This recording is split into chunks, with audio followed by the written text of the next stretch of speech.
The names have been changed to protect the innocent. Fatima Cigarettes, best of all king-size cigarettes, brings you Dragnet.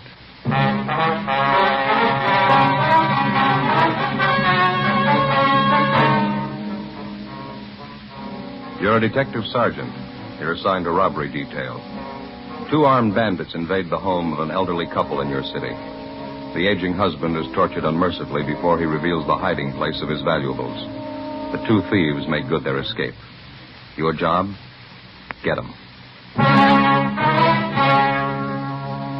Why are thousands and thousands of king-size cigarette smokers switching to Fatima every day? Because in Fatima, the difference is quality. You see, Fatima contains the finest domestic and Turkish tobaccos superbly blended to make Fatima extra mild, to give you a much different, much better flavor and aroma. So compare Fatima yourself today. You'll find Fatima gives you all the advantages of extra length, plus Fatima quality, which no other king-size cigarette has. Remember, Fatimas cost the same as the cigarette you're now smoking. But in Fatima, the difference is quality. Next time, buy Fatima. Best of all king-size cigarettes.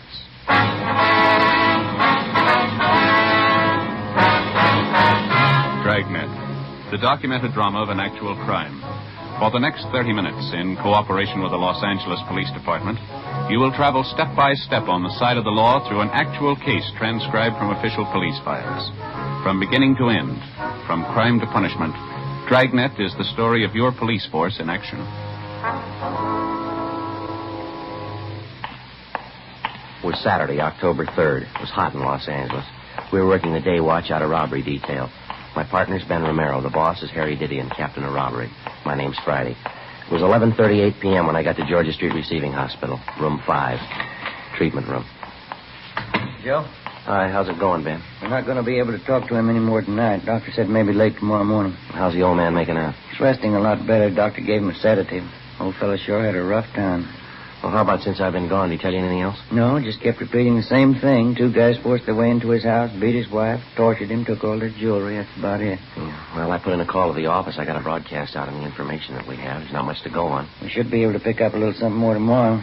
Doc said it's been a long time since he's seen anything like this, where they worked old man over. Well, what'd they do to the fellow's hands, anyway? The doctor able to tell? He thinks they used a hat pin on him, something like that. It's sharp and thin. At least a dozen wounds in both hands. He's pretty badly burned, too. Yeah. Hard to imagine somebody that cold-blooded. 71-year-old man, soles of his feet a mass of burns. Wonder his heart stood up through the beating I gave him. Has he got a weak heart? He's had a little trouble, yeah. Terrific shock going through something like this at his age. Well, maybe we better check back at their house, huh? See how the old fellow's wife is doing, huh? Yeah, right. How's it shape up for you? Well, there's not an awful lot to go on yet. It wasn't a shot in the dark. I think we can count on that. Whoever the thieves were, they had some kind of an inside tip. The old man and his wife, well, they don't put up much of an appearance. You wouldn't be apt to figure that they had $3,000 or $4,000 in jewelry put away at home, would you? Maybe his wife might have some idea. Sure is a lousy shame. Yeah, you might halfway understand that they just held him up, but working him over the way they did. There was no sense to it at all. Trying to show off what a couple of rough bums they are. Maybe that's it. Well, then let's do them a favor. Let's show them what it costs. Ben and I got in the car and drove back to the Westlake Park area to the home of the robbery victim, 71-year-old Wendell McClung, and his wife, Catherine McClung. It was a one-story wooden frame building, gray shingled, a typical modest 4-room bungalow. The men from Unit 31R who had answered the robbery call were still there, standing by. Another pair of men from robbery detail, Powers and Gonzalez, were checking the neighborhood for possible leads on the suspects. Inside the house, Ben and I found Mrs. McClung propped up in an easy chair in the living room. She was a small, chubby woman, gray-haired, looked to be in her 50s. We assured her husband's condition wasn't critical. Outside of a small bruise on her forehead and a case of nervous upset, she seemed to be all right.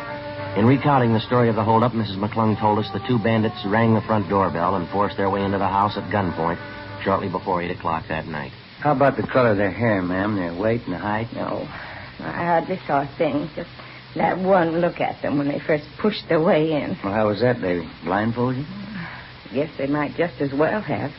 You see, when they started to hit Wendell, my husband, Wendell, knocked him down, I went after them, and one of them slapped me right across my face and knocked my glasses off. I see. I reached out to find them, but before I did, I guess one of those gangsters stepped on them. $35 glasses, broke both of the lenses, just ruined the frame. Look at that. Of course, I can't see a thing without them. That's why I say I might as well have been blindfolded. And you didn't have a chance to notice what kind of clothes they had on and what they looked like at all? They weren't shabby, I know that. Pretty well dressed, if memory serves. Both of them in dark suits. If only they wouldn't have broken my glasses. How about their voices, Miss McClung? Anything unusual about the way they talked? Anything that they might have said? Miss McClung? No, I was just thinking. One's name was Sam, I remember that. The other one had sort of an accent of some kind, maybe from the Midwest or maybe Texas, one of those funny people. Funny people? How do you mean, ma'am? Well, you know, something like a cowboy or a farmer, that funny kind of talk. Yeah, I see. I guess I really should be inside fixing you men a cup of tea. Maybe you could just help me up That's here. all right, ma'am. You just sit there. When my sister Dolly gets here, it shouldn't be too long. I'll have her fix something. There's no need to bother, ma'am.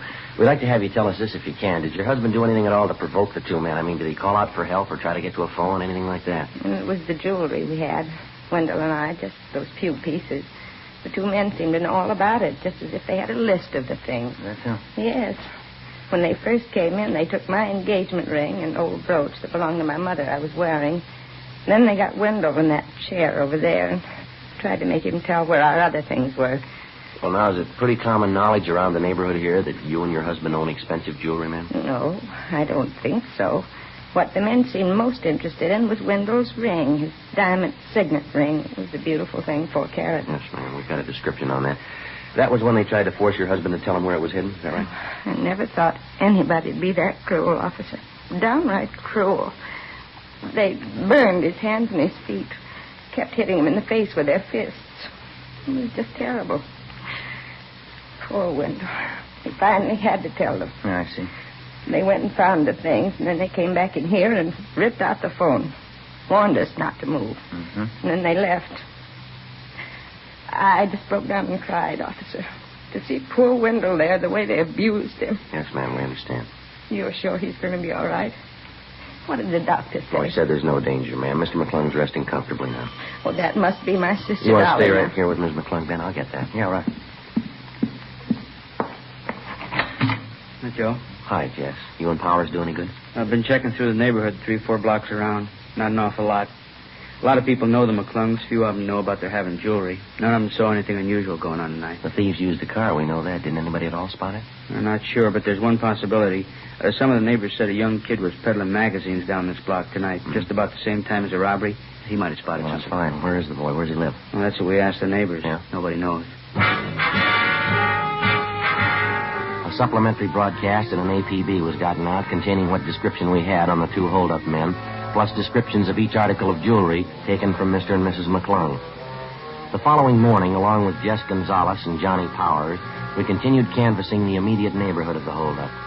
The only thing we got was a fair description of the boy who'd been selling magazines the night before in the vicinity of the McClung house, and also the names of the magazines he was peddling. Monday morning, 9 a.m., we got in touch with the local distributor for the publications, got a list of 5 boys who sold for them in that general area, and started checking them out. Third on the list was a Bill Newsom, a sophomore student at a nearby parochial high school. He lived a half a dozen blocks from the McClungs. We checked at his house, but his mother told us he wasn't at home. I'm sure Billy won't be long. Thank you, ma'am. Right in here, officer. Let's go ahead. Oh, thank you. Sit down, won't you? Thank you very much. It must be him now. Billy, in here. Yeah, Ma. Come in here, Bill. 2 police officers to see you. Huh? Bill, this is Sergeant Friday and Sergeant Romero, my son Bill.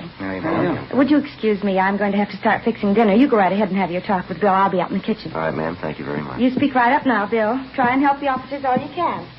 How can I help you? What's it all about? We understand you have a magazine around the neighborhood, Bill. Your mother tells us you were out selling this last Saturday night.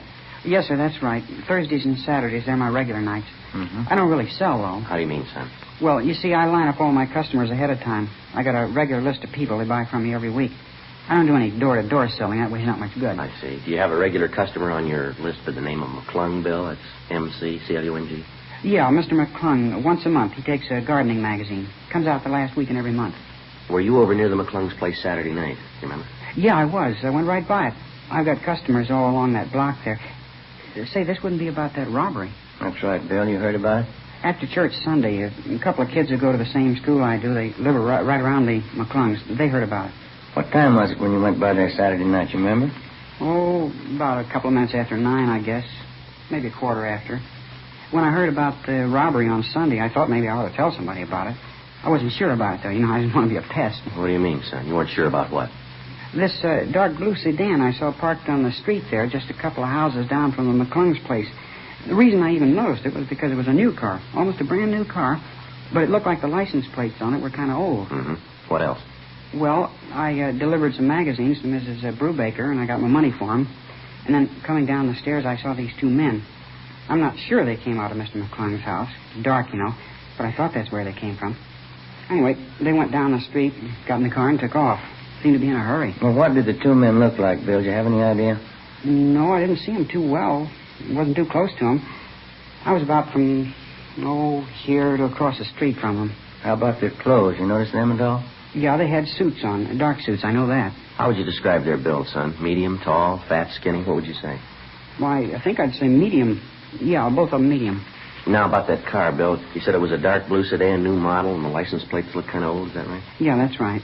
That's how I first noticed it parked down by the restaurant. How's that? About 7:15 when I started my route down on South Benson, I saw the same car parked outside the restaurant down there. Forget the name of the place now. It just opened about a month ago. You sure it was the same car? Oh, yeah, I'm pretty sure. That's why I noticed it again when I saw it up by McClung's place. I thought it looked kind of terrible. Brand new car like that with old license plates. By any chance, son, do you remember the license number on those plates? No, sir, I didn't notice it at all. I'll tell you what, though. Yeah? If I see that car again, I'll be sure and get the number for you. Before we left the home of 16-year-old Bill Newsom, we got a complete description of the car which he'd seen parked near the McClung's home on the night of the robbery. He told us it was a 1950 Hudson, four-door sedan, dark blue, white sidewall tires. We relayed the information downtown to robbery detail. After we left the boy's house, we drove to the vicinity of the restaurant on South Benson, where the Newsom boy had first spotted the Hudson sedan. After making the rounds of several bars and coffee counters in the area, we started checking at the restaurant. It was newly opened, just as the boy had described it, full of glass, brick, and fancy modern stonework. The main bar was situated just off the lobby, set apart from the main dining room. We interviewed the head bartender, and he thought he remembered serving two customers, answering the general description of the hold-up men on the previous Saturday night. No, bad-looking pair. They're in a little early, around 7:15, 7:30. They seem to be all right. Do you remember what they looked like at all? No, I didn't notice them that much, officer. Can you give us some general idea? They're on the young side, I guess. Not more than 28, 30. One of them talked like a Midwesterner, I think. You know, maybe Arkansas, Texas, someplace like that. Well, could you give us any idea what they were wearing? Would you remember both that? had suits on, dark suits. One had on a gray hat, and that's about all I remember. The reason I can place them at all is because Saturday was a pretty slow night at the bar. There's a new place here, you know, and it takes a little time to cultivate a trade. Well, did these two men stop for dinner here? Do you remember that? No, they sat right here at the bar and had a couple of beers, and then they left. No dinner. Did you wait on them, sir? Yes, sir, I did. I served them both a bottle of beer, imported Dutch beer. Do you serve quite a bit of that imported beer, do you? No, not here, no. It's mostly cocktail trade. These two fellows are the only ones I remember asking for. Well, do you remember if the two men handled the beer bottles at all? If they handled them? Well, I mean, did you pour it? I filled up their glasses and set the bottle down. I guess they did handle them. They emptied the bottles. I see. But they'd almost have to, wouldn't they? Would you still have those two bottles on hand? Let's see. Yeah, I guess I would. They don't pick up the empties till sometime around the middle of the week. We'd like to take a look at them if you don't mind. Oh, sure thing. You guys just want to follow me down the bar here? It's in the storeroom just in back. All right, let's go. It's right back here, officer. Fine. Let's see. Yeah, they're right over here. There you go. Holland label. Only ones in the whole case. The same two I served those fellas. Yeah, I see. What do you think? Fingerprints? Maybe. And as soon as you get the fingerprints, you can pick them up, can't you? Yeah, when we find the men they belong to. Monday, 6 p.m. We called Leighton Fingerprints, and they came out to check the evidence. First, they obtained a set of the bartender's fingerprints to serve as a basis for comparison. Then they dusted each of the empty beer bottles carefully. After the various sets of prints were lifted off the bottles, the men went back to the office to run the sets through, classify their findings, and then turn them over to R&I for further checking. While they worked on it, Ben and I ducked out and had a sandwich and a bowl of soup for dinner. 7:25 p.m. We got back to the city hall. I sure am getting tired of the kind of food that guy serves, Joe. It seems to get worse every time I go in there. Yeah, wasn't very good, was it? I'm willing to bet I know his formula for the soup. 2 gallons of hot water and 1 bouillon cube. Well, I've gone and done it before. I may still do it again. What's that? Bring my dinner from home in a paper sack. Pack a thermos full of hot coffee. Be a better deal than across the I street. don't know about that. You remember the last time you had your wife fix you up a thermos full of coffee? Yeah, I almost forgot. Wasn't any better than the stuff across the street. Hi. Where you two been? Hi, Jess. Getting something to eat? Well, Leighton Prince called just a minute ago. Told him I'd give you the message. What's that? Well, the Prince, they lifted off those beer bottles. Checked them through the record bureau. Yeah. Found 2 sets. They made both of them.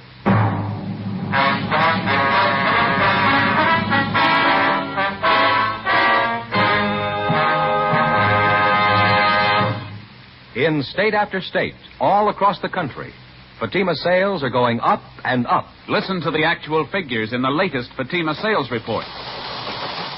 In the first state listed, Fatima sales up 69%. In the second, Fatima sales up 118%. Another state, Fatima sales up 92%. Still another state, Fatima sales up 142%. And those are just a few. Yes, coast to coast, thousands and thousands of king-size cigarette smokers are switching to Fatima. You see, Fatima contains the finest domestic and Turkish tobaccos, superbly blended. Fatima gives you extra mildness, a much different, much better flavor and aroma. You get all the advantages of extra length, plus Fatima quality, which no other king-size cigarette has. Fatima, best of all king-size cigarettes.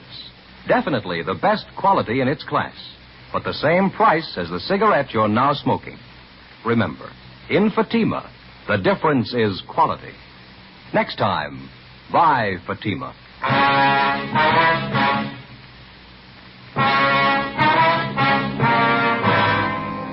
October 5th, Saturday, 7:40 p.m. The 2 sets of fingerprints which had been lifted from the empty beer bottles were checked through R&I and identified as those belonging to 2 known criminals. The first was Henry Vincent Moss, WMA, 29 years old. He'd served 2 terms in the county jail for burglary and grand theft auto, and 1 term in San Quentin for robbery. The second was Ernest Robert Windsor, WMA, 28 years old. His home was listed as Little Rock, Arkansas, where he'd twice been convicted on charges of first-degree burglary and served time at the Arkansas State Penitentiary. We pulled the packages on both of the men, checked the last known addresses, but failed to locate either of them. To double-check their identification, we showed mug shots of Windsor and Moss to the robbery and torture victims, Mr. and Mrs. McClung. They gave positive identification of both men. So did the bartender at the restaurant where they'd stopped for the beer. We got out a broadcast and an all-points bulletin on them immediately. We began the routine legwork, checking with all the friends, relatives, and associates who were listed on the mama sheet in each suspect's package. As usual, it was a long, monotonous haul. One of the persons listed as fairly close to Ernest Windsor was an aunt of his, a Mrs. Marie Rolfe, whom we located at her home in the Echo Park district. No, I haven't seen Ernest in almost a year, Sergeant. What is it you want him for? I'd like to talk to you about it a few minutes, Mrs. Rolfe, if you don't mind. I don't know how I can help you. You can come in for a minute if you want. I've got to go out and do some errands pretty soon, though. It's all right, ma'am. Thank you. Right in here. Sit down if you want. Thank you very much.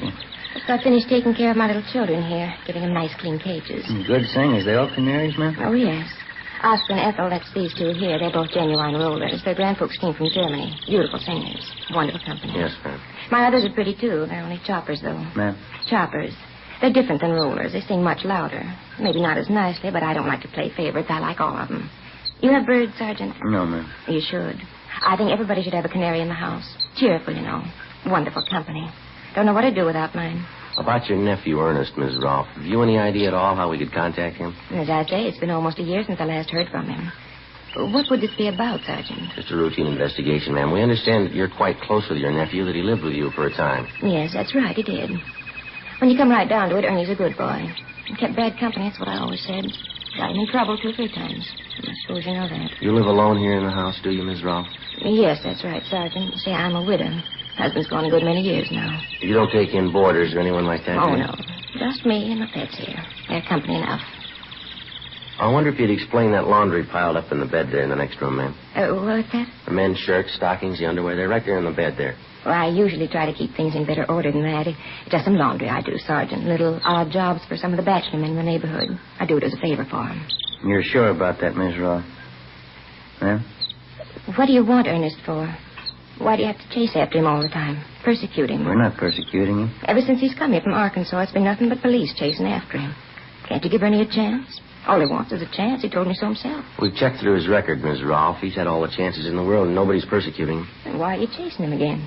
Hunting him down? Why don't you leave him alone for a spell? Give him a chance to get a job, do something. Why are you chasing him? Well, this is a robbery charge, Miss Rolfe. He's been positively identified. He and Henry Moss forced their way into an old couple's home a few weeks back. They tortured the old man, and they beat him till he was unconscious. That's what we want Ernie for. How'd you know it was Ernie? You could have made a mistake. No mistake, ma'am. The victims identified his picture. There wasn't a doubt in their mind. And where is he? You sure that's the truth? You sure it's Ernie again? Yes, ma'am. Again. You can have all the proof you need. The last time he told me he swore on the memory of his own mother. He swore he wouldn't do anything wrong again. I guess I just don't know, Ernest. Where is he, ma'am? You want to tell us?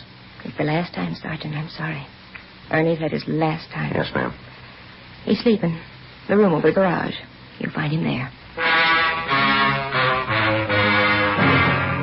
Ernest Windsor was apprehended and placed under arrest. His room was searched, as well as the entire home of his aunt, Mrs. Marie Rolfe. We failed to find a trace of any of the jewelry stolen from Mr. and Mrs. McClung.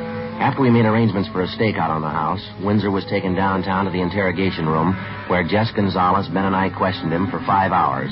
He refused to tell us anything. At a special show-up, he was positively identified as one of the hold-up men by the two victims. Windsor was booked at the main jail on suspicion of 211 PC. The investigation went on. Every possible lead on the other suspect, Henry Moss, was checked out. We got nowhere. It was obvious that either Moss was in possession of all the jewelry stolen from the McClungs, or it had been hidden away someplace, known only to Windsor and Moss. From time to time, we had Windsor taken from his jail cell for questioning. It wasn't hard to tell he was bothered with the possibility that perhaps Moss had run off with the entire loot and was enjoying himself, while Windsor spent his time in jail. We worked hard on that particular angle while we questioned him, but Windsor still refused to break, to give us any kind of a lead on Moss. A month passed. Wednesday, November 8th. Sure working out into a dull routine. A full month. We got exactly what we started with. Yeah. If we could only get Windsor to break it, it'd sure do a lot toward wrapping this thing up, wouldn't it? I don't know what he figures he's going to gain, but keep him quiet. Yeah. Gonzalez and Johnny Power said they were checking out a tip from some informant this morning. Supposed to know where Henry Moss is. Wonder if they found any luck. They ought to be back by now. Yeah. Go ahead. Hey, Jess. Oh, hi. How about it? Did you do any good this morning? Oh, not a bit. Informant didn't even show up. Johnny's going to meet him this afternoon. Doesn't look to be very much. How about you fellas? Same, Jess. We're going as slow as you are. I get it. Robbery, Friday. Yeah, George. Uh-huh. 3rd and Main? You sure, huh? Right. Yeah, right away. Well, maybe we got a break. What is it? Henry Moss. He tried to hock a ring at a pawn shop, 3rd and Main, about 20 minutes ago. You make it? Well, the pawnbroker stalled him. He didn't know for sure that the guy was hot. Well, how's it stand? Moss said he'd come back to close the deal. When? Half an hour. 11:55 a.m. A special detail of men, including Gonzalez and Powers, Ben and myself, were sent to cover the pawn shop near 3rd and Main. Gonzalez and Powers staked out in stores adjoining the place. Ben and I were stationed inside the pawn shop. Another team of men covered the rear exit. We waited. The suspect, Henry Moss, failed to show at the appointed time. We kept waiting. 1 p.m., 1:30. No sign of him. At 1:45 p.m., a young-looking, dark-haired man in a neat gray suit entered the shop and approached the manager at the rear counter. There wasn't any mistaking him. Henry Moss. He surrendered himself without even protesting. We took him to the city hall, to the interrogation room, where we started to question him. Meantime, Gonzalez and Powers located the apartment where the suspect had been staying. His rooms and personal belongings were searched, and every piece of the missing jewelry recovered. Surprisingly enough, in contrast to his partner, Ernie Windsor, Moss was cooperative, even obliging. We had a stenographer take his full statement. And then we got ready to move him over to the main jail for booking. Just a couple of questions before we leave, Moss. Sure, Sergeant. Go ahead. We've had you in here before. How come all cooperation this time? Why not? I had it figured before time. If you got me, you'd have everything you need on me. Wouldn't do much good putting in a beef, would it? Whose idea was it to start with, Moss? The hold-up deal. Yours, or was it Windsor's? Both of us, I guess. I didn't want to get rough with the old man. I mean, the way Ernie did. That part I didn't like. All I wanted was the loot. Ernie just lost his head. Too bad. All right, you ready to go? Any time, Sergeant. Hey, I wonder if I could ask a favor. What's that? Well, it's going to get a little tough in there in that jail. Wonder if we couldn't stop for a good steak and some French fries first, huh? Maybe some good restaurant around here? No, it won't work, Moss. You know I wouldn't try anything. You put your order in a long time ago, mister. What do you mean? When you worked over that old couple. Yeah? That's when you ordered jail food.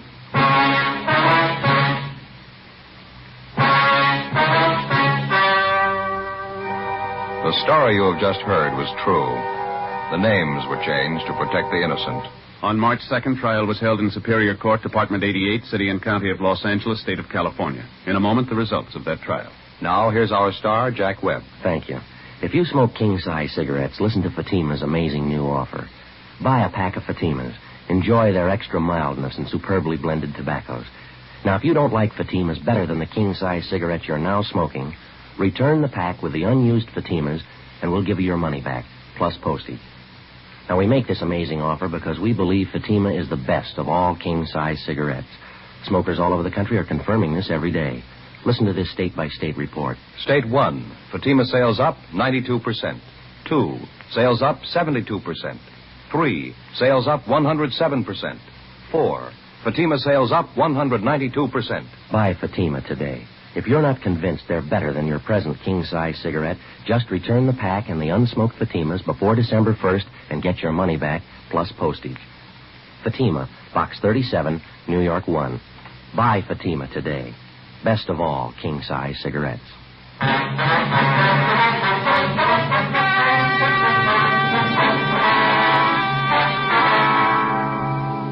Ernest Windsor and Henry Moss were tried and convicted on one count of first-degree robbery and one count of assault with intent to do great bodily harm. Both men are now serving their terms in the state penitentiary.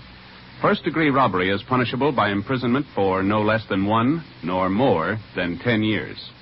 Ladies and gentlemen, the lives of millions of ragged and helpless Koreans depend on the unneeded clothes in your closet. Help these men, women, and children live through the winter. Send your clean, unneeded clothing and shoes prepaid directly to the Ark, Maspeth, New York, or the Ark, Oakland, California.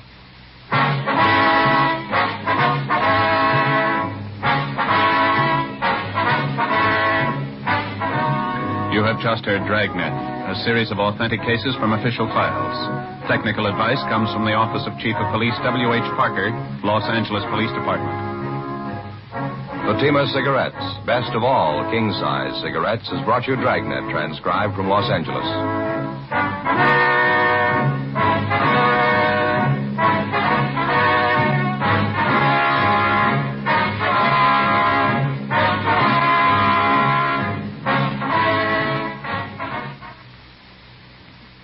Stay tuned for Counter Spy, next over NBC.